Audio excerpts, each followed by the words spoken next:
Ladies and gentlemen, I thank Mr. Rishabh Gulati for moderating that session, for Ms. Priya Sehgal for joining us, and of course for Dr. Aishwarya Pandit to also be a part in giving all of us a glimpse into what this book truly holds. I will of course request your patience. We've been told that our guest of honor for the evening, Shri Manohar Khattar ji, as well as our chief guest, Shri Amit Shah ji, have arrived. They will be joining us on stage very shortly, so I will request your patience for just the next few moments.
Ladies and gentlemen, Shri Manohar Khattar has joined us at the venue. He will be with us in just a short while from now. We're also expecting Shri Amit Shah ji to also be with us in just a few moments from now. But I will take this moment to invite back on stage Mr. Rishabh Gulati, Editor-in-Chief of NewsX, to continue a very riveting conversation that we were having earlier with Dr. Aishwarya Pandit, who is the editor and author of Indian Renaissance, The Decade of Modi, and of course, we also have with us Ms. Priya Sehgal, who is a contributing author to this book. I'm going to request Dr. Aishwarya Pandit to join us back on stage, and Ms. Priya Sehgal, a seasoned journalist and the senior executive editor at NewsX, to also join us back on stage to continue that conversation and give us a perspective into what inspired the contents of this book.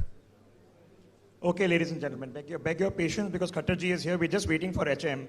So I'll just pick up the conversation where we left off, and I'll ask Priya ji and Aishwarya ji to just join me back on stage. The premise I was drawing was that there is a themology if you go through the book. And the themology is asking us to think a bit differently. Because in the end, we are the inheritors of this decade. So it's asking us that as a country, did we need a recognition of our self-identity? Therefore, did we have an identity crisis? Did we need to redeem ourselves? Did we need a catalyst for the change that, of course, all of us have to bring together? Did we need disruption? And that is the next premise, which is, of course, Priya's piece, on the disruptors versus the inheritors. And these are all very powerful subjects, and I'm sure you can relate to them. You can immediately understand of what one is suggesting that is the disruptor versus what one is suggesting is the inheritor. Now, Priya writes in great detail, and of course, she's been a political journalist. So let's pick this up. In this juggernaut that the opposition has to stonewall if it wants to win back the mandate, incidentally, even before the 2024 elections were announced, the PM had raised the game. He may or may not get the figure he wants, but the bar has been set. And let me speak upon that bar because something we saw that happened in January this year, January last year, in fact, a year has elapsed, was the inauguration of the Ram Temple in Ayodhya. We have been generation after generation assuming the worst about ourselves, that if something like this takes place, India will tear itself to pieces. That there indeed is a tier 2 nation. We've all bought into it psychologically. And then we discovered something new about ourselves, that actually no, what will actually take place is a catharsis. That this has been an issue that has been long sitting with us and it has wound up. Truth and reconciliation comes after that. Let me rope in Priya on this. Priya, what are we suggesting when we are implying that disruptor, which is of course a word that is used by entrepreneurs these days and used in a positive light, that a disruption has taken place or in fact needed to indeed take place? No, Modi is the disruptor. He has disrupted the politics of old because, you know, we're saying it is the battle of disruptor versus inheritors. So in that sense, he is the force that came in and changed everything, which is what the book is all about. But Rishabh, before we go, and I would also like to invite Yashwant Deshmukh ji to the stage. Oh, yeah.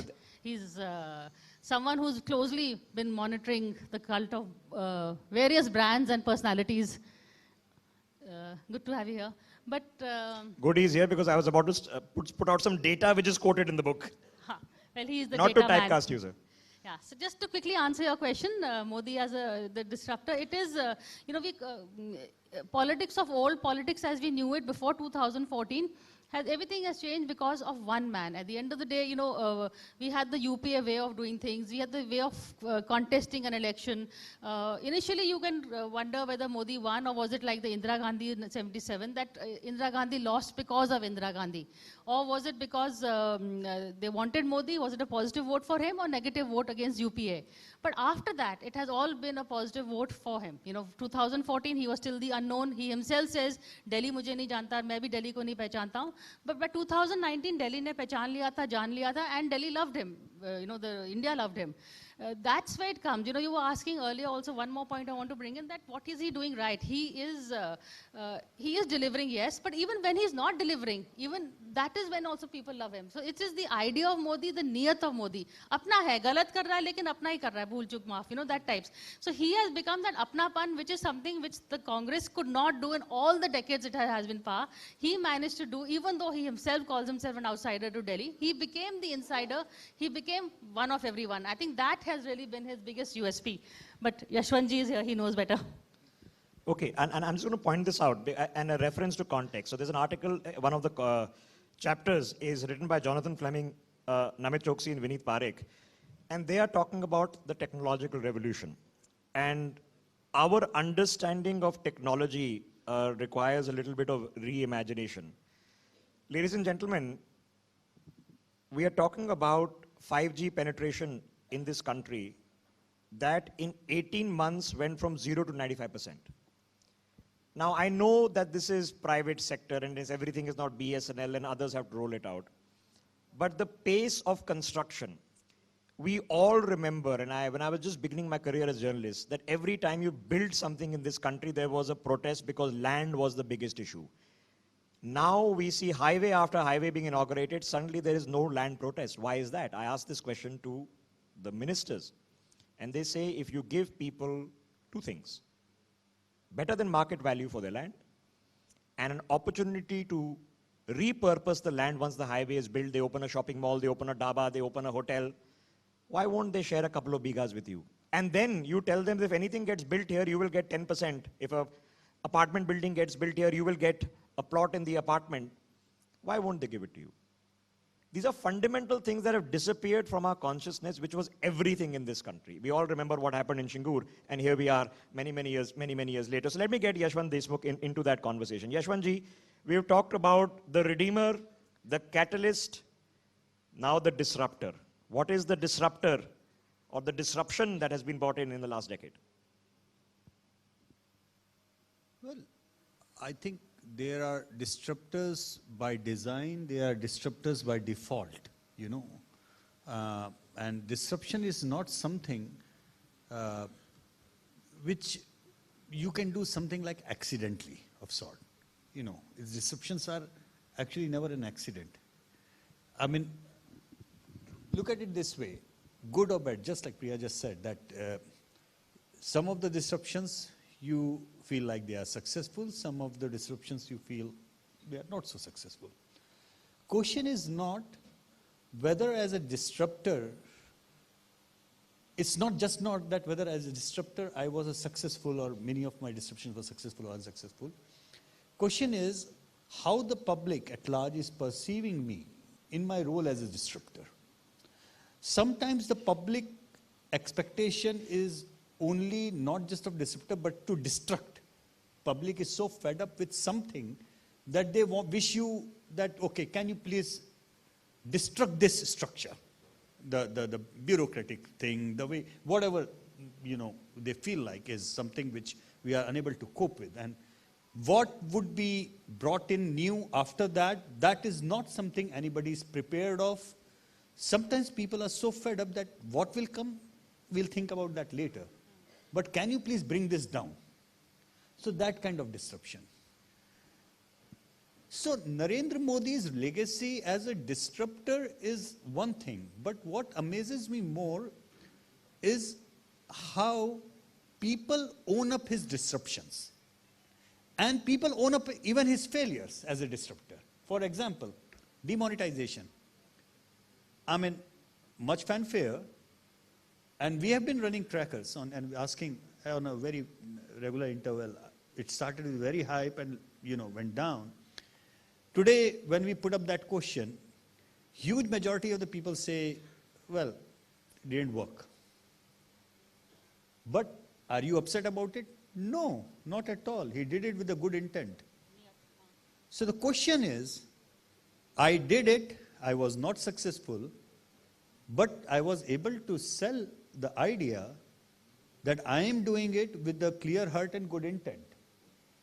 So when the public in a democracy starts owning up even your failures, that is a very different level of trustworthiness that you have earned.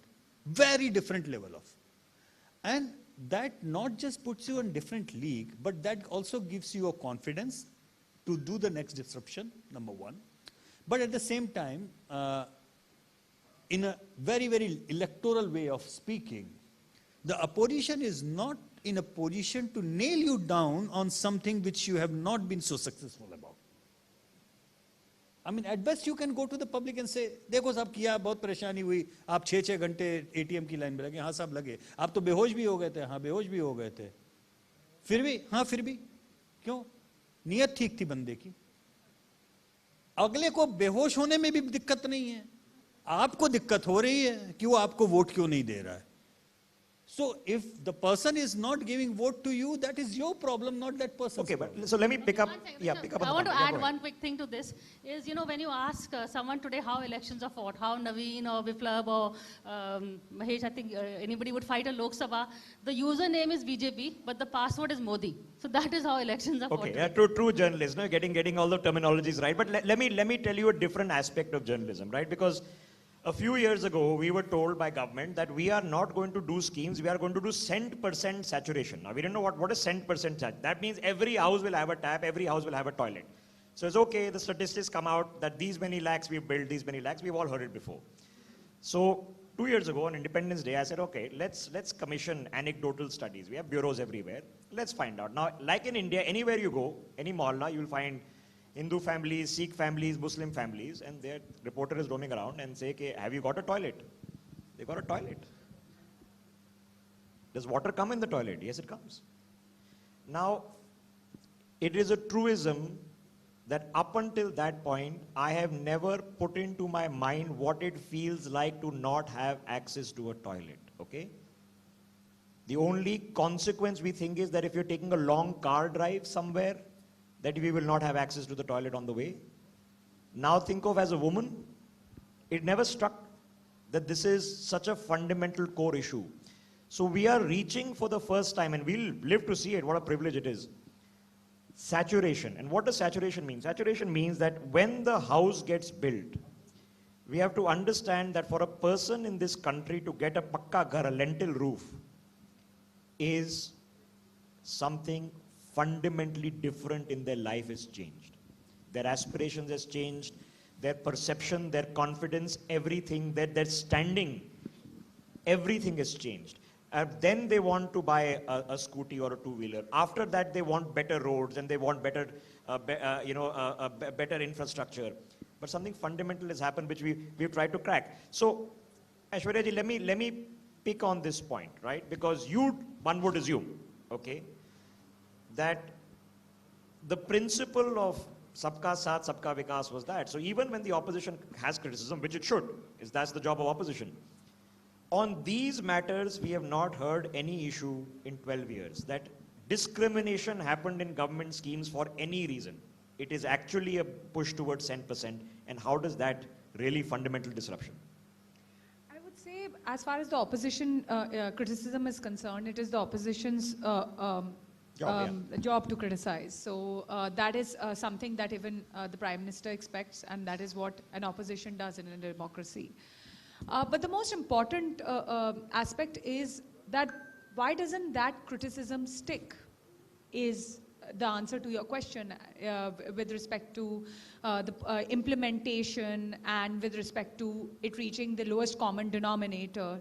The point that even Yashwant Deshmukh said about the fact that people were ready to wait in a line and they were ready to faint, people are ready to go up to take many other challenges, they're ready to do that all over again, and they're ready to vote for him third time, and they go on and on voting for him, shows a deep sense of trust that we are not going to be differentiated on any point as far as government policies are concerned.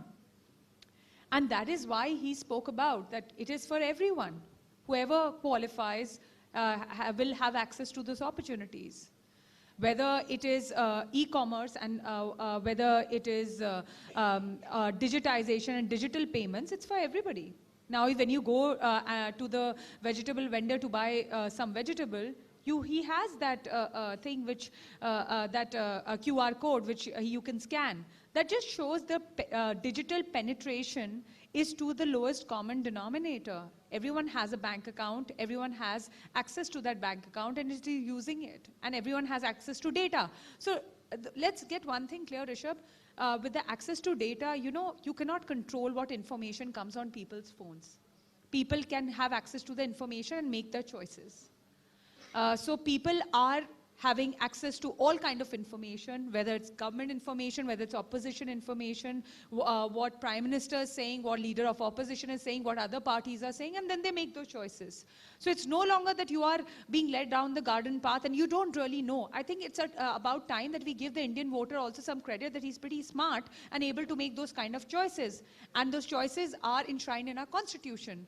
So the availability of data allows him to go through the different kind of choices available, and if he's constantly voting for the Prime Minister, and he is constantly voting for the Prime Minister and the person of the Prime Minister, then it is the voter's choice, and we must respect it. So the conversation, in a sense, is a translation in what it means for Indians, because you can agree with the politics, disagree with the politics, vote for the person, not vote for the person. Aishwarya ji just mentioned data. Here's a data fact. 20 gigabytes per person per month is data consumption in India. And I'm assuming most of us sitting here are using far more than that. 20 gigabytes, that means a gigabyte per day is being consumed in this country. Do the maths. Do 20 gigabytes into 800 million. Okay? You're talking about 10, 15 billion gigabytes being utilized per day of data in this country. When we say we have the population of Australia sitting on our trains every single day, these statistics is what makes India the force that it is. Now let's take it a step forward. Let me start with Yashwantji, then get Priya into this. So Priya, we also have Scott Faulkner is written in this book. Don Ritter is written in this book. They are also columnists and have spent time in government and advisors to former US presidents. Let's look at foreign policy for a minute in terms of a conversation.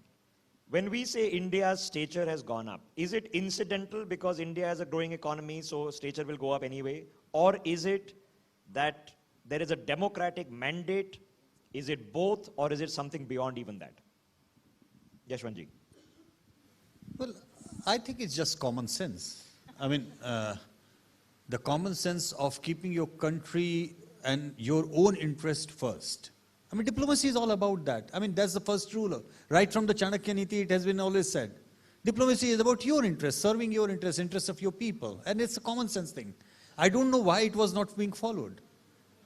I seriously don't know. And I'm not a public policy expert in that way. And I've been meeting and talking to several foreign services people. I even go and teach in the institute, I mean, on the foreign elections and all that. But I can give you a very layman perspective. I am an NRI, you know that. So I shifted my base about 14 years back. Now,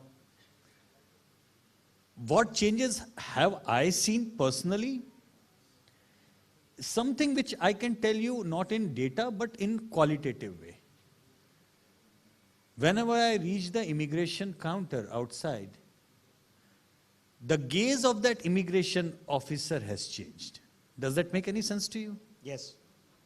The gaze, simple eye contact, the kind of aggression that used to have, the kind of, the way they used to look down upon me 10 years back, It's a much softer, much pleasant tone about how they are talking about India. You are coming from India and like that.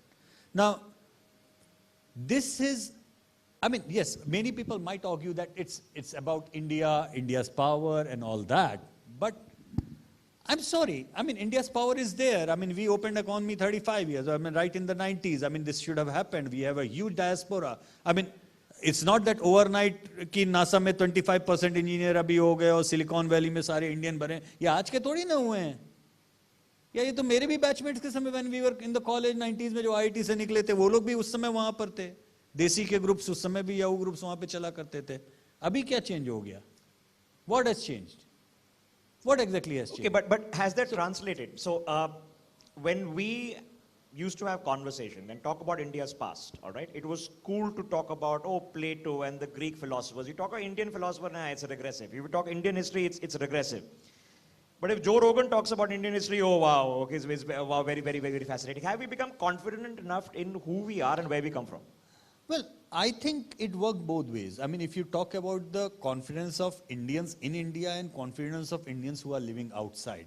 So maybe the confidence of Indians living in India might have gone this much. Indians living outside India has gone this much. Okay. Now, that may have multiple things to do at hand, including the basics getting covered in India, like when India being looked down upon as a third world country and like that. Still, on the paper, they still talk it in that way. But when you look at India, how fundamentally the things are changing, the basic things that are required, even in the countryside, how the things are changing, the infrastructure, the roads and everything, you know, that gets covered. By the way, including the toilets. And I have a different data point on toilet. Toilet, when we talk about the data point, oddly enough, and we only talk about sanitation. घर में toilet है कि नहीं, sanitation like that. And I had this funny data during the last assembly election of Uttar Pradesh, which is the biggest issue in your mind, everybody started talking about law and order. Now, when we reported that data, the big number of editorial people and everybody took it at like what? Law and order, मतलब वो मुसलमानों के घर तोड़ रहे हैं, इसी में लोग खुश हो रहे हैं. देखा यार नहीं, this is not adding up, you know. Particularly when I looked at the gender thing, bigger number of females were saying law and order. I said this is something interesting. I started listening to the interviews and talking to my researchers. Then the female researchers started telling me, sir, they are saying law and order because घर में toilet बन गया है. And then I realized 90% of the unreported sexual crimes in rural India used to happen when the females of the household used to go in the field either early in the dark hours, wee hours of the morning, or after the sun has set in the evening. 90% of the unreported sexual crimes. Now, can you imagine a mother who got a toilet at home is less worried about the sanitation, more worried कि मेरी बच्ची सुरक्षित है. मेरे साथ तो जो हुआ, मेरी बच्ची सुरक्षित है. So this is kind of a thing that the journey where we have taken, when the things also, I mean, they tangentially deliver something else which was not intended to deliver. Toilet, I'm sure, I mean, हो सकता है policy makers ने उस तरीके से सोचा हो, but I am sure जितनी बार मैं ये बात बोलता हूँ, majority of even my media friends actually do not immediately connect to it that way. Immediately नहीं होता, थोड़ी देर में उनको झटका लगता है, yes you are right, you know. It was an unintended outcome. सब मीडिया को झटका लेने में लगे हुए हैं. अब यार मीडिया में तो हम ही हैं, हम खुद ही झटके खाते रहते हैं, you know. That's another joke point, but या you are right in that way. So when you look at the foreign policy and everything, this is one of the questions that we do in the MOTN tracker every time. Almost 70% say India का stature बढ़ गया है, you know, दुनिया में. Yes, I know there is a coverage कि हर चीज जो होती है वो बिल्कुल धूमधाम से दिखाई जाती है, but it's not just limited to that. This is why I said that I don't have a data to say because I did not conduct any research among the NRIs. But I can only say as a person in NRI that when Mr. Modi went to Dubai for the first time, you know, there was this program in the Dubai Cricket Stadium. my son was very young at that point of time, and he wanted to see that. I said, okay. I mean, I called up my friends over here, got the media pass. I said, okay, मैं लेके जाऊंगा. And there was in the stadium, the media was in the center. There was no public in the center. Okay, only the media was in the circle. People were sitting like that. About 1/4 of the stadium was left blank, and it was completely thasa-thas. 40,000 people inside, 30,000 waiting outside. 30,000 outside the stadium. All right. Because since morning, I have been listening to this conspiracy theory. ये लोग हवाई जहाज में भर-भर के लोग लाए हैं. All right. I had to look and check. हवाई जहाज में भर-भर के आए हैं, तो दिखने भी चाहिए ना भरने वाले. Now, only people, if you know Dubai's demography in that way, huge section of the chunk, almost 70-80% of them, were either people from Kerala, a big chunk of them Bohra Muslims. You can look at the cap and the way what they wear. And I was like, okay, this is not even his vote bank. Because भाई मैं election का आदमी हूँ, मुझे हर जगह vote bank ही दिखता है. And then I tried to interview some people out there. They were not at all BJP voters. And they virtually had no intention to go back to Kerala and vote BJP. It wasn't about that. They were very clear. For the first time, we are feeling that India is being represented by a strong leader. Very clear. That we needed this perception that our leader is strong enough to represent us, strong enough to be there when it is required. And then when Sushma ji came in, I went to, meet her as well. And she was brilliant in her Twitter diplomacy and everything, The sheer confidence of every blue-collar worker in the Gulf कि हम फंसेंगे तो हमको उठा लिया जाएगा यहाँ से, हमें बचा लिया जाएगा. That sheer confidence of a common person. I'm not even talking about a white-collar person like me who would go and work in an office, run a business and like that. A plumber, a janitor, a construction worker. How much of that is a state change? Let me put this in anecdotal terms. You can keep heating up water and it gets warmer and warmer and warmer. But at 100 degrees centigrade, there's a state change. So what is a state change? We are at $700 trillion when it comes to our foreign exchange reserves. I've already mentioned we're about to overtake Germany as the 4th largest GDP. We are talking of Viksit Bharat. We are building the highways. When is the state change? Is it now inevitable that something different has happened versus the incremental growth that we have sort of got used to? I think it's a state of mind which has changed. If you cannot respect yourself, the world cannot respect you.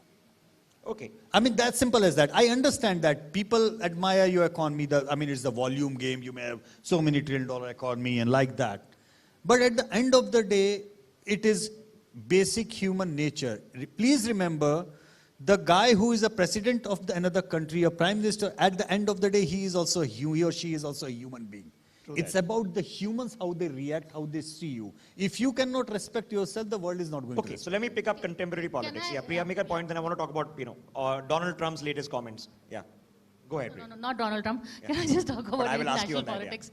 I wanted to ask Yashwantji also on the branding of politicians. Let's just talk about more immediate stuff, which is we've seen Modi, we've seen Kejriwal, we've seen Rahul Gandhi. So how do you see in terms of your tracker is whose brand is Modi's brand is still there, but is Rahul at least climbing up, or is the gap too wide? No, there is no question of climbing up. It's a seesaw battle between Rahul Gandhi's ratings and other opposition parties' rating. Whenever Mamata Banerjee or Kejriwal goes up, Rahul Gandhi's number come down. Rahul Gandhi goes up, their number come down. But the thing is that if after 11 long years, the guy is still trending at unprecedented rating, number of people, ratings go down not because your popularity, simply try to understand the rating business in a very different way. How many people think good about you is one factor, but how many people think bad about you, that is the real thing which brings your thing down. With 11 years of incumbency, if there are not many people, by the way, look at the vote share of the BJP as well. and look at the vote share of the other. Modi happens to be the only guy whose personal numbers are ahead of his party. All other political leaders, their party numbers are ahead of their own personal popularity.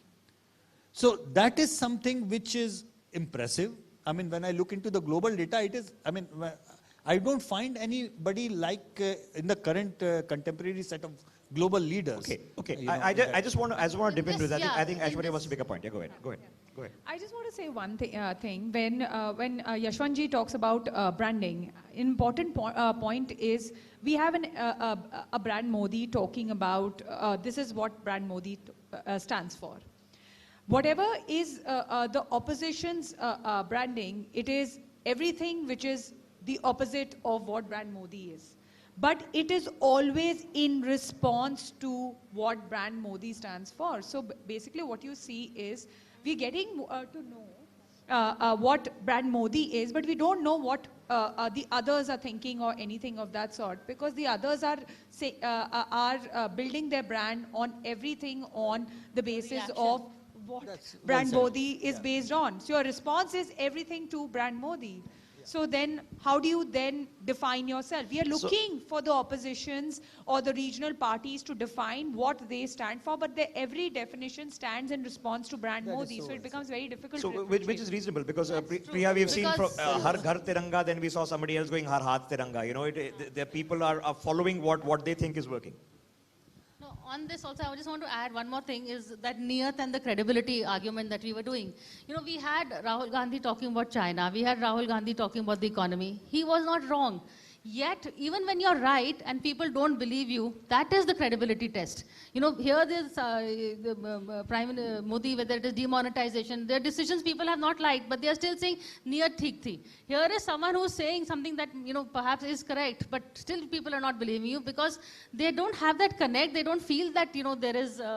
It's so true. Actually, Aishwarya, you made a very good point. You know, I remember way back, I mean, right after our parliament was attacked, during those days, we were in a different kind of a program where Indian and Pakistani journalists were, you know, talking to each other. And one of a very senior journalist in Pakistan, we were sitting for a drink after a late session.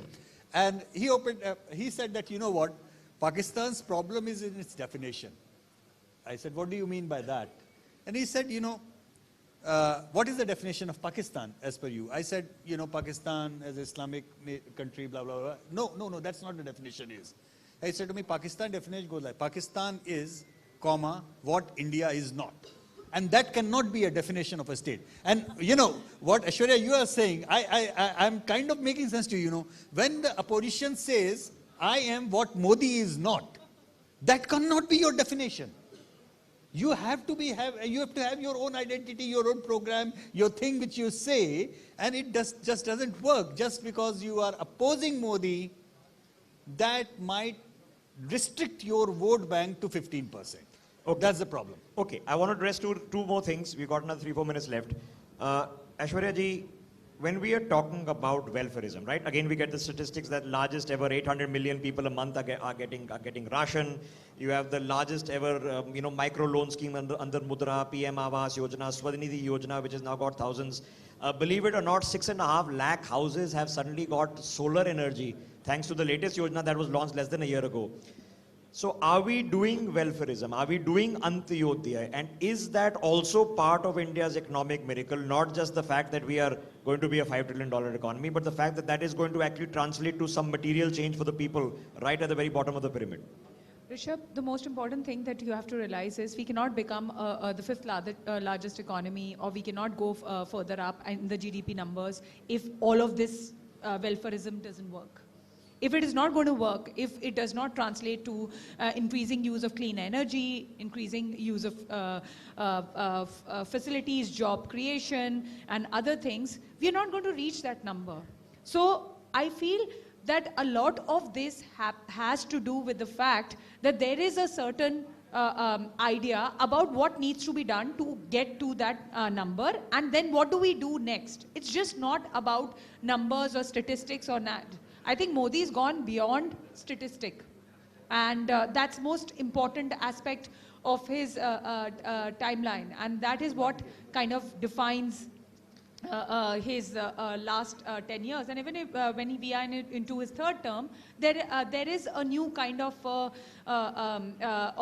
model being set, and he's going on and completely unfazed by what others have to say. So I feel the Prime Minister is more perceptive is also because of his experiences and his travel, his understanding of the Indian populace. That is why I think to a certain extent even other opposition leaders had to take on similar journeys. So have to the issues understand then, Priya Sehgal, have the issues changed? Because the latest has been that, all right, let's bring back the old issues. Let's bring back the issue of religion. Let's bring back the issue of caste. That's what we experimented with or saw the opposition experiment with a few months ago.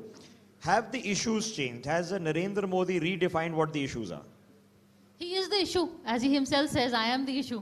So, which is what now Kejriwal is trying to say, I am the issue. But Kejriwal, as I said earlier, is not being a Kejriwal. He's doing exactly what Aishwarya is saying. He is reacting to Modi. He's becoming Modi light. He is doing... so will you vote for Modi light or will you vote for the original? That is what the whole problem in Delhi elections is also. What does Kejriwal stand for? It was more of, earlier on he was crusader against corruption or, the welfare schemes. BJP has dented the corruption thing.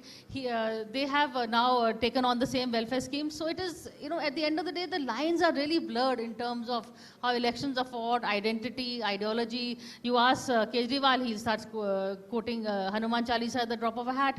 So end of the day, it's for the voter, the choice is, I don't know whether you vote for the, they're going to be voting for the party or the man or the personality, because schemes are all the same. It's just the branding and the packaging, which is where we come to the communication and the optics. It's not just that you deliver. It is, does the person have faith in you that you can deliver?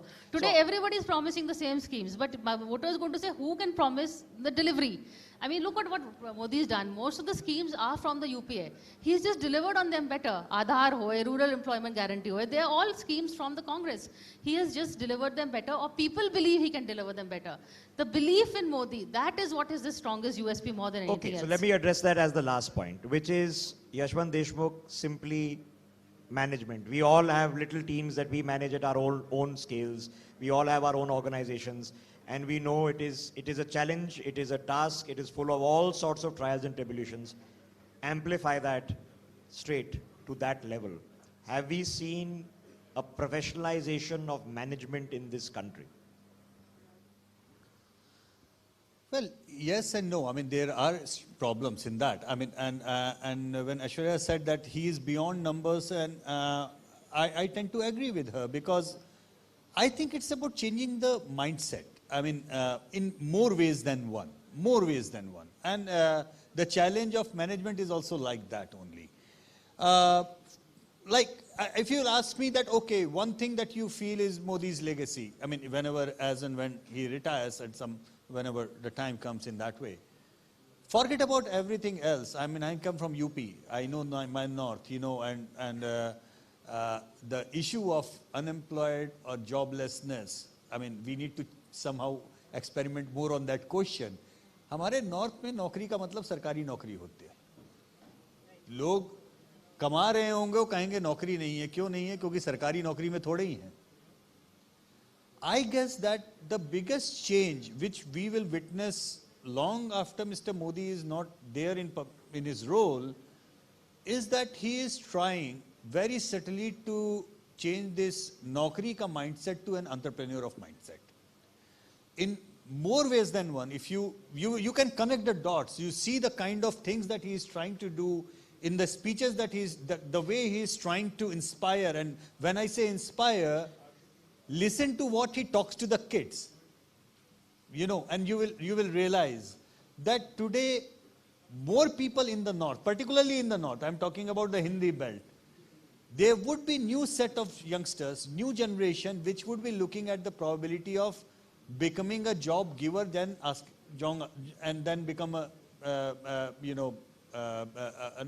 naukri karne wala in that way. So I think that might probably come naturally to him, because we know that the state he comes from is a state of entrepreneurs. But more importantly, in his policies, be it the micro entrepreneurship, I mean, come to think of it, when we started our work being a first generation entrepreneur, what were the chances of getting a loan without collateral? Zero, none. Zero. I remember loan when in was from family. 94 I started Seawater, I had to take 286 computer, 3 computers on rent, you know, and Rakesh ji एक computer उस समय 45,000 का था. That was the cost of a Maruti car at that time. Yes. 3,000 रुपए महीने पे मैंने 3 computer किराए पे लिए थे, लेकिन 3 साल तक मैं एक कंप्यूटर खरीद नहीं पाया था, क्योंकि whenever I went to a bank, the bank simply asked for a collateral, and I am like, boss, if I had something to give a collateral on, why the bloody I will come to you if I have money with me. So from that thing, when I started, I used to consider India as a graveyard of entrepreneurs, first generation entrepreneurs, to a situation right now where I see so many, particularly female entrepreneurs, using the micro loan, I mean like that, those kind of schemes, and spurting of the small enterprise all around. That gives me immense hope. And the question of joblessness is something which a lot of debate will happen on how we map jobs, how we define the jobs. Okay. That's a different thing. But I think the mindset of changing the mindset from naukri khojne wala or naukri dene wala. Okay. That is something which let me enduring snap this legacy. straight back to very recent current events. And Priya, let me pick up this thought before I bring Aishwarya into this. So we've seen a US presidential election, and a lot of us still measure our foreign policy by how the Americans treat you. And what we saw on television is that they put the representative of the Prime Minister front and center. Right there, Dr. Jaishankar sitting there. And just yesterday, Donald Trump is speaking, and of course, he's speaking about his trade issues and what he wants to fix. But he's going, very sharp guy. I'm going to meet him next week, very sharp guy. Okay? So is Donald Trump, who does not mince his words at all, is it that's just a rapport that's been established, or it's an actuality that this person is standing up for their own country and they're going to negotiate with me as much as I'm going to negotiate with them? And I'm not an expert on foreign policy, Rishabh. Foreign policy is a bit of both. One is, of course, the institution and the country where you stand. Because, Prime Minister Modi may be a very nice guy, but if India is of no use to the US, Donald Trump is not going to pick up the phone and call. But here it is the chemistry as well as the actuality of where India is. India is at a place where the US does need us, where is geopolitical calculations. But the chemistry between Prime Minister Modi and Donald Trump was not there with the previous establishment also. So there is a chemistry that is going to be working in our favor also at the end of the day. It's a bit of both. I think we have to now wrap up, Rishabh. Okay, all right. Thanks, great. That's the signal coming from that side because I can't look beyond my shoulder. Thank you for your patience and diligence. I love doing this. I do it for a living. So we'll hand over now back to Devika. Thank you. Thank you. Thank you. Thank you so much once again, Rishabh, for moderating that session. Thank you so much, Dr. Aishwarya Pandit, for being with us and for giving us that insight. Ms. Priya Sehgal and Mr. Yashwant Deshmukh for joining us on stage to take that conversation forward. Thank you so much once again.